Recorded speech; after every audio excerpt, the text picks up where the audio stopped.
Stu, Kenny, and Brad, all facing personal crisis, decide to kickstart their lives. I'm doing a big year. Big year to do all the things we never could. The three decide to enter a contest that crisscrosses North America in a quest to count more species of birds than anyone else. You bought me drinks and got what you wanted. Really? You don't want to know. But what starts as friendly turns into a serious rivalry, testing their friendships in the big year. Next up is The Big Year. We've all just seen it. Liz, tell us about it. When reviewing a film, I negotiate several things. My gut reaction, along with will other people like it, and I do a reanalyzation of the film and its themes and what it's trying to say.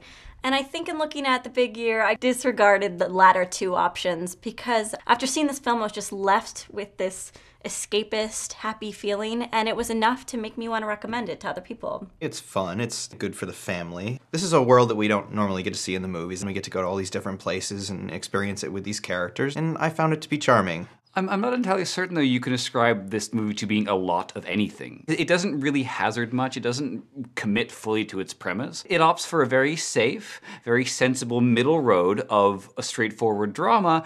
It gives us a nice message at the end, but it needs that divine spark of inspiration. It needs some kind of animus to move it forward. I don't think it's there. Well, I take issue with what you said and the fact that you said it doesn't commit to the premise. I think, if anything, this film fully commits to the premise. I learned a lot about birding.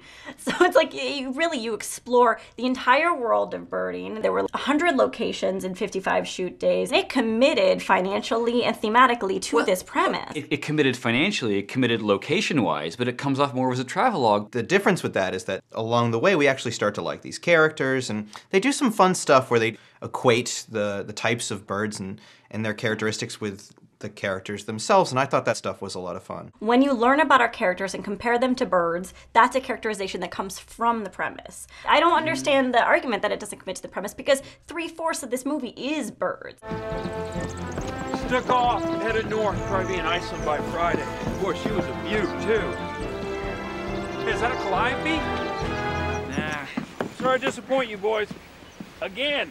I see some of the points that you're making, but I do think that those problems are forgivable in the sense that the movie really tries hard to get you to like it, and it succeeds. For someone who has seen a lot of family films this year, and a lot of crappy family films as that, it was something that you could take a little kid and an older adult, and you could all enjoy it. And you could nap while your kid is watching it. And let's talk about some of the relationships of the movie were actually quite strong. I loved the storyline between Steve Martin and his wife. That's really lovely. I love the connection, and they're only in the scene, what, 2 or 3 times together, and they're across continents and over phones. That's brilliant. Yeah, that's down more to the actors and the way they're able to pull off those things. I don't know. I think it's written in the script. This is a very back-heavy film. You have to do things earlier in order for the end to work, and if the end works at all, it's because of what you've done earlier. We have Jack Black doing a voiceover where he's basically explaining everything. And I do agree that that part of the film, that first third, is cheap. I thought Jack Black was restrained. I thought he was likable. I found myself feeling for him as a character. I liked his schlubby characterization. One of the strengths of the movie is the reserved performances by the 3 leads, because what we don't want is Jack Black being crazy Jack Black, or Owen Wilson being crazy Dupree.